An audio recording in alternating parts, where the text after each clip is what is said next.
নমস্কার বন্ধুরা, welcome to এসটিউনিক sports. তো ফাইনালি আইপিএল 2026-এর শিডিউল কিন্তু চলে এসেছে।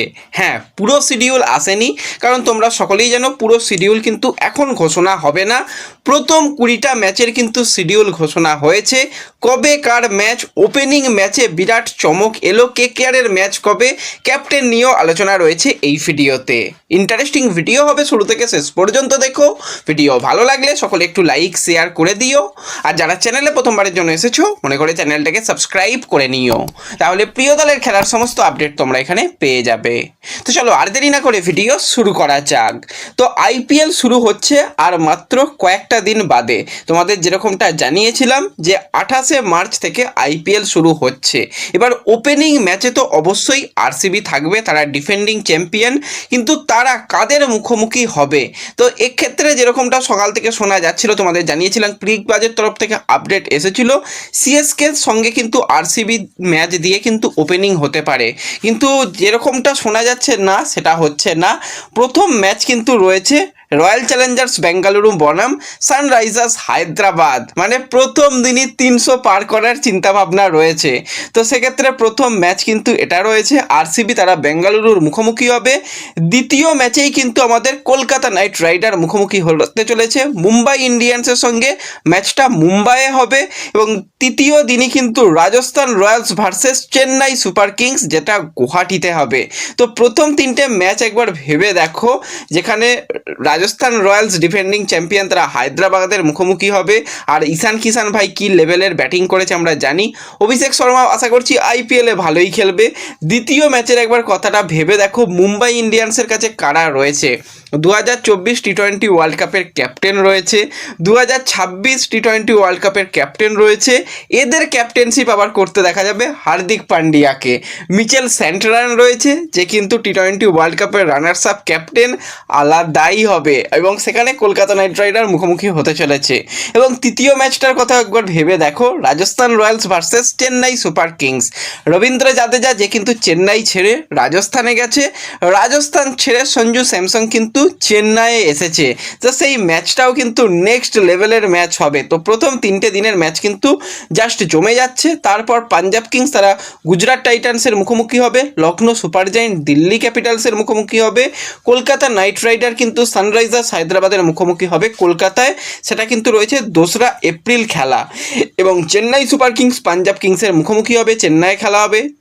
দিল্লি ক্যাপিটালস বনাম মুম্বাই ইন্ডিয়ান্স খেলা তারপরে রয়েছে। তারপর গুজরাট টাইটান্স বনাম রাজস্থান রয়্যালসের খেলা রয়েছে, হায়দ্রাবাদ বনাম লখনৌ রয়েছে, রাজস্থান বনাম চেন্নাই ম্যাচ রয়েছে, যেটাও কিন্তু একটা বিরাট বড় ম্যাচ। সেটা কিন্তু 5 তারিখে রয়েছে, 5ই এপ্রিল সেই খেলাটা হবে।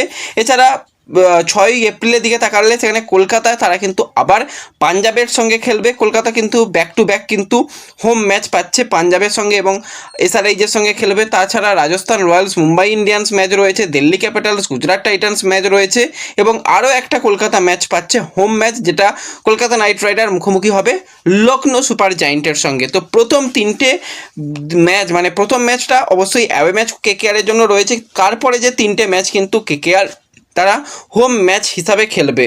এবং তারপরে রাজস্থান রয়্যালস ভার্সেস আরসিবি খেলা রয়েছে, এবং পাঞ্জাব কিংস বনাম হায়দ্রাবাদ, চেন্নাই সুপার কিংস বনাম Delhi Capitals, Lucknow super giant's বনাম গুজরাট টাইটান্স, এবং মুম্বাই ইন্ডিয়ান্স বনাম আরসিবি। তো প্রত্যেকটা দলেরই কিন্তু খেলা রয়েছে। কেকেআর প্রথম 4টে ম্যাচের মধ্যে 3টে ম্যাচই হোম ম্যাচ খেলে নেবে, এটা একটা বিরাট বড় ব্যাপার। তো কেকেআর কাদের সঙ্গে হোম ম্যাচ খেলবে, কাদের সঙ্গে অ্যাওয়ে ম্যাচ খেলবে, সেই সূচি বা অন্যান্য দলের ক্ষেত্রেও যদি আমরা বলি, তোমরা সকলেই জানো আইপিএল যখন থেকে 10টা দলে হয়ে গেছে তখন কিন্তু গ্রুপ করে খেলা হয়। তো এবছরে যে গ্রুপটা রয়েছে সেখানে কিন্তু Chennai super kings, Delhi capital, Gujarat titans, KKR এবং লখনৌ সুপার জায়েন্ট তারা একটা গ্রুপের মধ্যে রয়েছে। অপর গ্রুপে রয়েছে Mumbai Indians, Punjab kings, Rajasthan royals, RCB এবং হায়দ্রাবাদ। তো চেন্নাইয়ের সঙ্গে কিন্তু কলকাতা দুবার খেলবে, একটা হোম একটা অ্যাওয়ে ম্যাচ করে। অর্থাৎ নিজেদের গ্রুপের দলগুলো যে রয়েছে 4টে দল, অর্থাৎ সিএসকে, দিল্লি, গুজরাট এবং লখনৌ সুপার জায়েন্ট, এদের বিরুদ্ধে কিন্তু কেকেআর 2টো করে ম্যাচ পাবে। তো সেখানেই আমরা 8টা ম্যাচ পেয়ে গেলাম। এবং অপোনেন্ট যে আরেকটা গ্রুপ রয়েছে সেখান থেকে 4টে দলের বিরুদ্ধে কেকেআরের খেলা হবে। সেখানে মুম্বাইও হতে পারে, পাঞ্জাব হতে পারে, আরসিবি হতে পারে। তো সেইভাবে খেলা হবে, টোটাল যেভাবে খেলা হতো সেই রকমভাবেই খেলা হবে। এবং এই বছর ম্যাচের সংখ্যা 84টা হবে, ম্যাচের সংখ্যা কিন্তু বেশ কিছুটা বাড়ানো হচ্ছে। এটাও কিন্তু আইপিএল ফ্যানেদের জন্য একটা বিরাট বিরাট বড় সুখবর। এবং তোমরা সকলেই জানো আইপিএল শুরু হওয়ার আগেই ক্যাপ্টেন্স মিট যেটা অনুষ্ঠান হয়, সেই অনুষ্ঠান এই বছরও রয়েছে। 15 তারিখে কিন্তু সেই ক্যাপ্টেন্স মিট করার কথা রয়েছে। তো 15 তারিখে মানে আর কিছুদিন বাদেই, এখনও তো অনেক দল তো অনুশীলনই শুরু করেনি, অনেক ক্যাপ্টেন এসে পৌঁছায়নি। তো দেখা যাক কীভাবে শেষ পর্যন্ত 15 তারিখে হয়, নাকি কিছুটা দিন আরও পিছিয়ে যায়, সেই দিকেও অবশ্যই আমাদের নজর থাকবে। এবং কেকেআরের ক্যাপ্টেন কে হবে এখনও পর্যন্ত কিছু জানা যায়নি, কিন্তু আইপিএলের ওয়েবসাইটের দিকে তোমরা তাকালে সেখানে কিন্তু আজিঙ্কা রাহানেকেই কিন্তু ক্যাপ্টেন হিসাবে কেকেআর রেখেছে। তো দেখা যাক ক্যাপ্টেনদের নিয়েও কিন্তু খুব তাড়াতাড়ি আমরা আলোচনা করে নেব। তো এই ভিডিওতে এই আপডেটটুকুই শেয়ার করার ছিল। ভিডিও ভালো লাগলে লাইক শেয়ার করে দিও। দেখা হবে পরবর্তী ভিডিওতে। ধন্যবাদ।